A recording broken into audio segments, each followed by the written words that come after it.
STP क़ौमी शाहरा national highway मुकम्मल तरह से बंद हो जो STP कारकुनन खैबर खां धरणू हणी नेशनल हाईवे बंद कियो जो इन वक्त दिलदार सुमरो DSP खेबराणी के अचण खां पोइ नेशनल हाईवे खुली वियो है। मुसाफ़िर पंहिंजे मंज़िल तरफ़ रवां दवां थी रहिया आहिनि। असीं तव्हांखे आगाह कयूं त Khyber national highway motorway Pakistan क़ौमी शाहरा सिंध तरक्की पसंद पार्टी पारां धरणू हणी खैबर खां बंद कयो वियो जेको DSP दिलदार सुमरे के अचण खां पोइ नेशनल हाईवे क़ौमी शाहरा खुली वियो है ऐं मुसाफ़िर पंहिंजे मंज़िल तरफ़ रवां दवां आहिनि। असां तव्हांखे लाइव ॾेखारियूं पिया।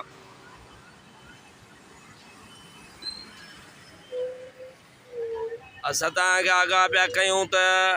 STP खैबर अब्दुल हकीम नूह पोटो ऐं उबैदुल्ला मला सिंधी पारां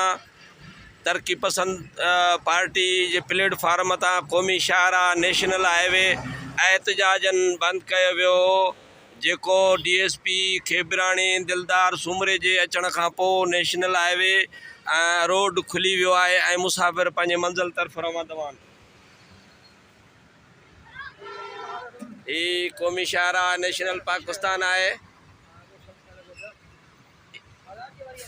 सिंध तरक्की पसंद पार्टी पारा नेशनल हाईवे क़ौमी शाहरा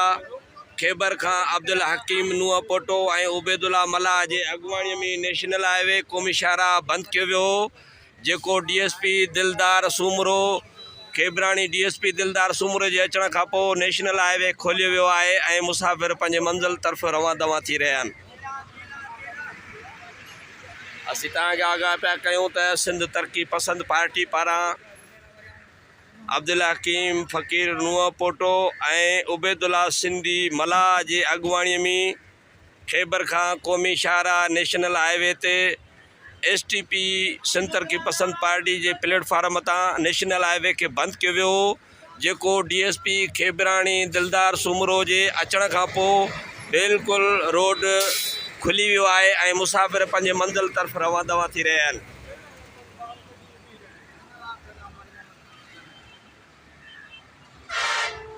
असीं तव्हांखे आगाह पिया कयूं त नेशनल हाईवे मोटरवे पाकिस्तान क़ौमी शाहरा सिंध तरक्की पसंद पार्टी पारां मुकम्मल तरह से बंद कियो वियो जेको DSP खेबराणी दिलदार सुमरो के अचण खां पोइ मुकम्मल रोड खुली वियो है ऐं मुसाफ़िर पंहिंजे मंज़िल तरफ़ रवां दवां थी विया आहिनि।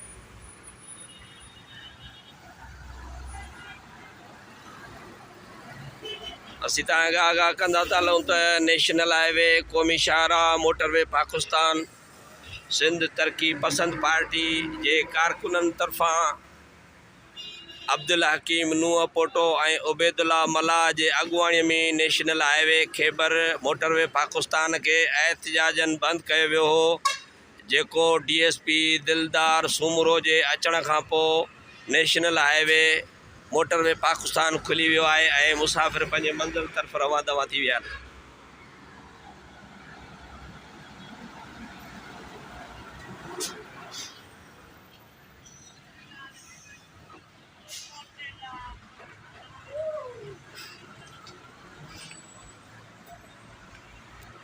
क़ौमी शाहरा जा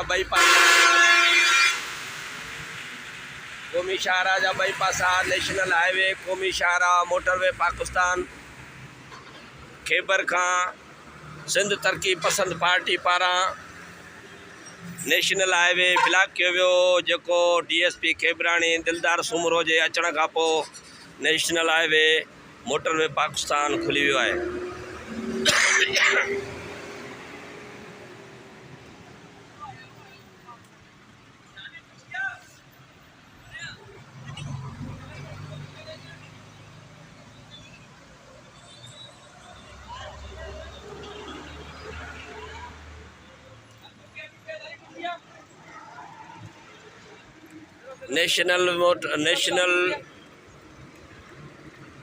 नेशनल हाईवे मोटरवे पाकिस्तान क़ौमी शाहरा सिंध तरक्की पसंद पार्टी के एहतजाज ते सिंध तरक्की पसंद पार्टी के कारकुनन नेशनल हाईवे खैबर खां अब्दुल हकीम नूह पोटो ऐं उबैदुल्ला मल्ला जे अॻुवाणी में नेशनल हाईवे खे ब्लॉक कयो वियो, जेको हाणे DSP दिलदार सूमर जे अचण खां पोइ रोड खुली वियो आहे, एहतिजाज ख़तमु थी वियो ऐं मुसाफ़िर पंहिंजे मंज़िल तरफ़ रवाना थी रहिया आहिनि।